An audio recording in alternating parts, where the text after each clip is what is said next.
जय हिंद दोस्तों। आज हम बात करेंगे अब तक के सबसे बड़े भर्ती जो बिजली विभाग द्वारा किया जाने वाला है। बिजली विभाग में अभी 2500 से ज़्यादा वैकेंसी आने के चांसेस है और यह सत्य है कि आएगा ही वैकेंसी। और इसमें जूनियर इंजीनियर वाले पद का ज़्यादा पॉपुलर डिमांड रहता है और कहीं ना कहीं अच्छा सैलरी और अच्छा ही रहता है ये पोस्ट, और काम भी सही रहता है। और इसमें डेटा एंट्री ऑपरेटर की 600 पोस्ट के आने की बात कही गई है। और जो लाइन में रहता है प्रशिक्षु के लिए 1500 से पोस्ट, सहायक फार्मिस्ट के लिए 16 पोस्ट, और ऐसे ऐसे करके पूरे सब मिला के 2500 से अधिक वैकेंसी के आने की बात कही गई है। और ये न्यूज़ सोशल मीडिया और छत्तीसगढ़ के मेन समाचारों में भी प्रकाशित किया जा रहा है, तो कहीं ना कहीं ये वैकेंसी आने वाली ही है। तो आज हम जानेंगे जूनियर इंजीनियर के वैकेंसी के बारे में। और इसका जो लास्ट टाइम जो लिया गया था पेपर 2018 में लिया गया था, और यह पेपर में कैसे कैसे प्रक्रिया है, क्या क्या सिलेबस है, ये सब बारे में पूरा डिटेल से आपको बताऊंगा। तो अंत तक बने रहिए आप वीडियो के साथ। 18 का नोटिफिकेशन था जिसमें असिस्टेंट इंजीनियर और जूनियर इंजीनियर के पोस्ट का कंबाइंड नोटिफिकेशन निकाला गया था। अपने छत्तीसगढ़ का जो इलेक्ट्रिसिटी बोर्ड है 3 डिपार्टमेंट में मोस्टली रिक्रूटमेंट लेता है। तो पहला है CSPDCL Chhattisgarh state power distribution limited, CSPGCL Chhattisgarh state power generation corporation limited, और Chhattisgarh state power transmission corporation limited. तो इसमें अलग अलग department, electrical, information technology, mechanical, ये सारे अलग अलग डिपार्टमेंट हैं, इलेक्ट्रॉनिक्स है। इसमें पूरा वैकेंसी निकाला गया था। जो पूरा वैकेंसी जो निकलेगा तीन में ही डिवाइड होगा, और इसमें सबसे ज़्यादा वैकेंसी रहती है वो छत्तीसगढ़ स्टेट पावर डिस्ट्रीब्यूशन में। तो इसका पे स्केल 1 साल के लिए पूरा ट्रेनी रहेगा। तो इसमें स्टाइपेंड मंथली जो स्टाइपेंड मिलता है जो प्रोविजनल पीरियड में, वो असिस्टेंट इंजीनियर के लिए 56,100 रुपये और जूनियर इंजीनियर के लिए 35,400 रुपये पर मंथ रहता है। आफ्टर प्रोविज़न आपका जो पे स्केल जो रहता है वो 56,100 से लेकर 1,44,300 रुपये तक असिस्टेंट इंजीनियर का, और जूनियर इंजीनियर का 35,400 से लेकर आपका जो बेसिक रहेगा उसी से 1,12,000 तक का आपका पूरा पे स्केल जो बनता है वो है। तो इस बार असिस्टेंट इंजीनियर के पोस्ट आने के चांसेस कम है, लेकिन जो जूनियर इंजीनियर का जो पोस्ट है वो कंफर्म आएगा। तो जूनियर इंजीनियर के लिए जो एग्ज़ाम प्रोसेस है, क्या एलिजिबिलिटी का क्राइटेरिया रहता है, वो सब चीज़ अभी आपको मैं पूरा डिटेल से बताता हूँ। तो इसमें जूनियर इंजीनियर के क्वालिफ़िकेशन के लिए जैसे आप देख पा रहे हैं, तो आपके पास डिप्लोमा इंजीनियरिंग जो होता है 3 साल का वो, या फिर आपके पास BTech का डिग्री है तो भी आप एलिजिबल होंगे अप्लाई करने के लिए। और एज की बात कही गई है, इसमें पिछले साल का जो था वो 19 वर्ष था। 19 वर्ष था जूनियर इंजीनियर के लिए, 19 से 35 तक। और इसमें कैटेगरी वाइज जो आरक्षण दिया गया है, रिजर्वेशन, उसमें भी आप एज रिलैक्सेशन का लाभ ले सकते हैं। जनरल के लिए 35 वर्ष तक है, और इसमें आप मैक्सिमम 10 इयर्स तक का एज रिलैक्सेशन ले सकते हैं। तो आप कैटेगरी से बिलोंग करते हैं तो आपके लिए भी 10 साल का एज रिलैक्सेशन 35-40 तक का आपका हो जाता है। अब बात करेंगे एग्ज़ामिनेशन के लिए। और एग्ज़ामिनेशन में इसमें पूरा एक ही असिस्टेंट इंजीनियर के लिए एक CBT टेस्ट होता है और एक इंटरव्यू होता है। तो CBT टेस्ट है 100 क्वेश्चन 100 मार्क्स का होता है। इसमें आप 20 क्वेश्चन जनरल अवेयरनेस से सेक्शन से आते हैं, और जो 80 क्वेश्चन रहते हैं आपके डिसिप्लिन जिस डिसिप्लिन से आप डाले रहेंगे, मैकेनिकल, इलेक्ट्रिकल इंजीनियरिंग, उस डिसिप्लिन से 80 क्वेश्चन आएंगे पूरा टेक्निकल। और जो असिस्टेंट इंजीनियर के लिए जो कॉल करते हैं, अब आपके लिए क्वालिफ़िकेशन जो रहता है वो जनरल के लिए 30% जो मार्क्स रहता है वो गेन करना अनिवार्य रहता है। अगर आप उससे कम गेन करते हैं तो आप कंपटीशन से बाहर हो जाते हैं और आपको काउंट नहीं किया जाता है। तो जो इसमें जो कट ऑफ डिसाइड होता है वो 40% के मार्क्स के बाद ही होता है। आप 40% मार्क्स गेन करने के बाद जो लिस्ट तैयार करता है उसी से कट ऑफ डिसाइड होता है। और इसमें आरक्षण वाले के लिए 40%, लगभग ST/SC के लिए 30% का रहता है क्राइटेरिया। 30% मार्क्स लाना अनिवार्य है, उसके बाद आपका कट ऑफ डिसाइड होता है।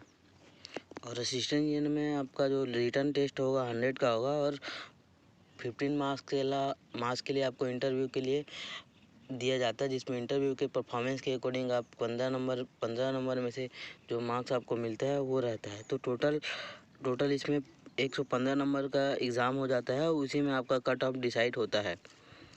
तो और जूनियर इंजीनियर के लिए इंटरव्यू नहीं रहता है, इसमें खाली आपको CBT टेस्ट के अकॉर्डिंग ही आपका रिज़ल्ट डिसाइड होता है और उसी से ही आपका कट ऑफ सब डिसाइड होता है। तो इसमें क्या है कि आपको 20 नंबर का जनरल अवेयरनेस और 80 नंबर का टेक्निकल डिसिप्लिन, जिस डिसिप्लिन से आप अप्लाई कर रहेंगे उसका एग्ज़ाम होगा।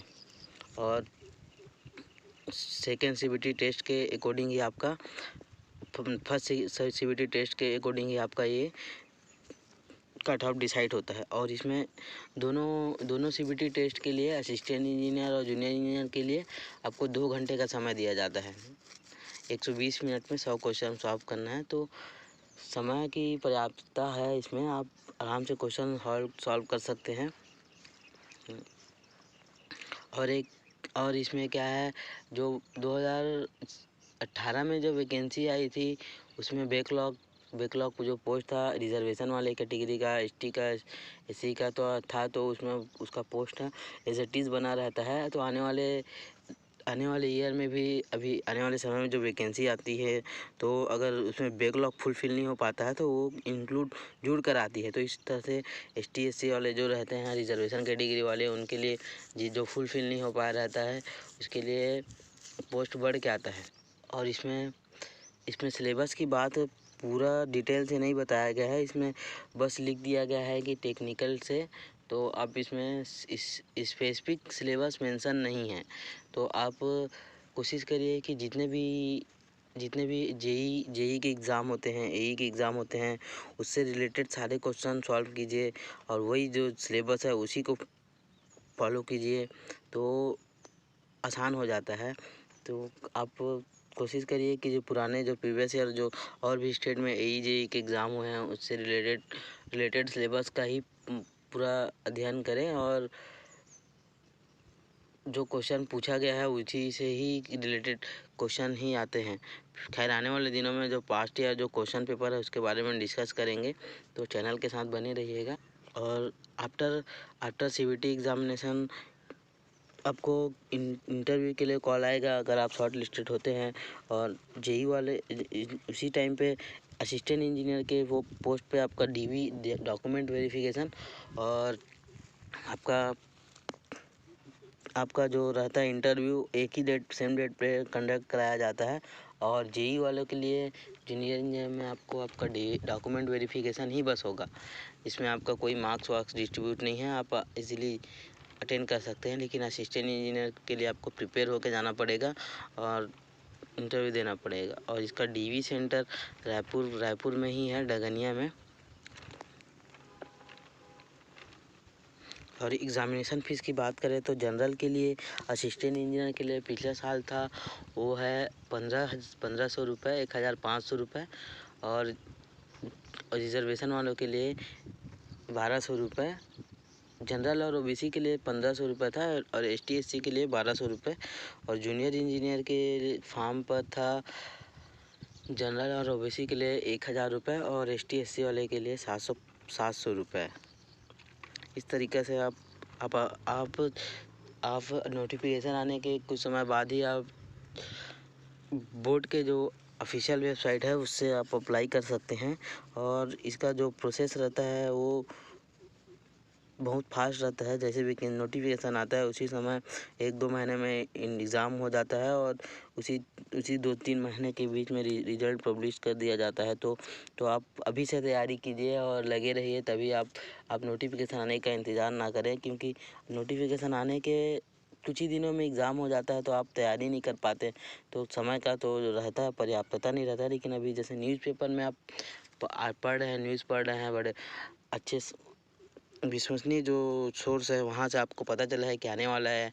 और भी कई सारे डिपार्टमेंटल जो रहते हैं लोग, जिन लोग का प्रमोशन हुआ है, उन लोग बता रहे थे कि वैकेंसी का अभी तो आना ही है, क्योंकि बहुत सारे पोस्ट खाली हो गई है और ऑपरेशन का है। तो इसमें रिक्वायरमेंट का आवश्यकता ही है इसको ऑपरेट करने के लिए, क्योंकि लोग नहीं हैं। तो वहाँ पे रिक्वायरमेंट लेना अनिवार्य है। तो आप कंफर्म मानिए कि आएगा ही वैकेंसी। आप अभी से तैयारी स्टार्ट कर दिए होंगे तो अच्छी बात है। नहीं किए होंगे तो नोटिफिकेशन आने से पहले आप कुछ थोड़ा करके करते रहिए, और आने वाले दिनों में इसका वैकेंसी कंफर्म है। तो इसी के साथ वीडियो को एंड करता हूँ। थैंक यू फॉर वाचिंग, और इस चैनल के साथ बने रहिए। आने वाले दिनों में अभी मैं लास्ट ईयर जो पूछा गया था क्वेश्चन, उसको अपलोड करने वाला हूं, और उसके क्वेश्चन के बारे में पूरा डिटेल एनालिसिस करेंगे। और जो भी सिलेबस है उसका सिलेबस के अकॉर्डिंग जो क्वेश्चन जो पिछले बार पूछा गया उसी के हिसाब से आपको एक सिलेबस भी दूंगा, जिसके हिसाब से आप पढ़ाई करेंगे। Thank you.